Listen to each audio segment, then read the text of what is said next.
एक कदम उठाया है और जो सेक्शन 40 सबसे ड्रैकोनियन प्रोविजन इस एक्ट में था तो सेक्शन 40 था।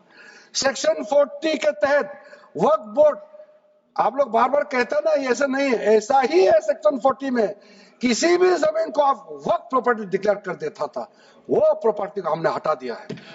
वो कोई भी जमीन को वक्फ प्रॉपर्टी डिक्लेयर करके फिर किसी गरीब के लिए नहीं करना है। वो लोग, कुछ लोग, चंद लोग अपने के लिए, अपने फायदा के लिए इस्तेमाल करते हैं। ओवैसी मैं तो नाम नहीं लूंगा, लेकिन सर ये प्रावधान को इतना मिसयूज हुआ, इसलिए तो इतना लाखों प्रॉपर्टी का संख्या बढ़ गई।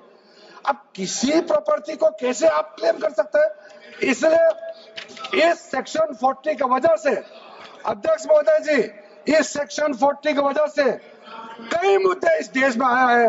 आज पूरा हमारे देश का क्रिश्चियन कम्युनिटी, जो कैथोलिक चर्च काउंसिल के लोग, भारत चर्च ग्रुप के लोग, केरला में हो या देश भर में, आज पुकार के क्यों कह रहा है कि वक्त संशोधन बिल जल्दी पारित होना चाहिए।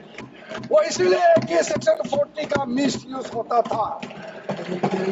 सर आप सोचिए, केरला का एमपी, तमिलनाडु का एमपी लोग तो सोचिए, अगर आपने गलती से इस बिल का विरोध कर दिया तो आप क्या विरोध झेलना पड़ेगा बाहर में। आप कल्पना कीजिएगा अभी से। आप सोचिए, मैंने पिछली बार भी बताया, सुरेंद्रेश्वर टेम्पल के बारे में तो आपको बताया, जब बाकी कोई धर्म ही नहीं था तब ये सुरेंद्रेश्वर टेम्पल था। तिरुचेंदुराई विलेज तमिलनाडु में, उसको वक्त डिक्लेयर करने के बाद कर्नाटका में तो हजारों एकड़ का इशू है। फिर सर हरियाणा में जतलाना विलेज, यमुनानगर में सिख गुरुद्वारा का जो जमीन है, कभी वहां मस्जिद भी नहीं था, कभी वहां मुस्लिम का सेटलमेंट का भी रिकॉर्ड नहीं था, उसको भी वक्फ डिक्लेयर कर दिया था। उसी प्रकार से केरला का मुनम्बम का जो इशू है, वो तो अभी सब जान ही रहा है कि 600 क्रिश्चियन फैमिलीज का जो जमीन को वक्फ बोर्ड ने वक्फ डिक्लेयर कर दिया, चर्च का भी कर दिया और आगे जाने का रास्ता भी बंद कर दिया था। अगर हम ये बिल पारित कर दिया, उसका अपना जमीन वापस मिल जाएंगे गरीबों का, किसानों का।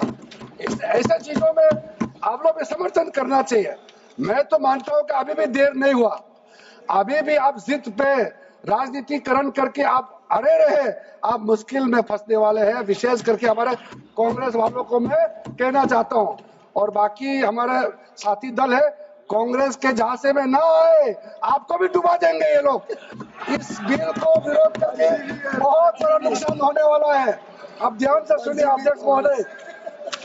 इसलिए अंत में सर, क्योंकि मैंने कहा है कि मैं आखिरी में जवाब दूंगा, तो हम लोग आगे भी इस पार्लियामेंट को भी वक्त डिक्लेयर ना कर दे, हम लोग आराम से भविष्य के लिए और अच्छा काम करें। मैंने पॉजिटिव बात में अपना बात को रखा है। अंत में मैं अपील करके अपना बात को समाप्त करना चाहता हूं इसी लाइन के साथ, मेरी हिम्मत को तो सराहो। देखिए मैं कितना हिम्मत के साथ बोल रहा हूं। मेरे हिम्मत को तो सराहो, मेरे हमराही बनो, मैंने एक शम्मा जलाई है हवाओं के खिलाफ। आप लोग जब इस बिल को समर्थन करेंगे, मैं, हमारे वरिष्ठ नेता सब सदन में बैठे, हम लोग सुन रहे हैं, मैं अपने आप को बहुत भाग्यवान मानता हूं, मैं भाग्यशाली हूं। प्रधानमंत्री नरेंद्र मोदी जी ने मेरे जैसे एक साधारण सदस्य को इतना पुण्य काम करने का मौका दिया है, इस बिल को यहाँ रखने का मौका दिया है। करोड़ों गरीब मुसलमान बहने दुआ देने वाला है। दुआ में अकेला क्यों लूं, ये दुआ आप भी लेना चाहिए। इस बिल को समर्थन दीजिए, ये मेरा अनुरोध है अध्यक्ष महोदय।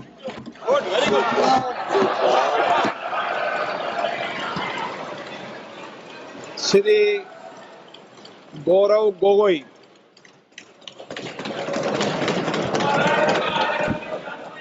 आदरणीय अध्यक्ष महोदय, पहले तो मैं आपका संरक्षण चाहता हूं। जब आदरणीय मंत्री महोदय बोल रहे थे आपने विपक्ष से किसी को भी पॉइंट ऑफ ऑर्डर हमसे जुड़े रहने के लिए हमारे YouTube चैनल को सब्सक्राइब करें और नई वीडियो की नोटिफिकेशन के लिए बेल आइकॉन को दबाएं।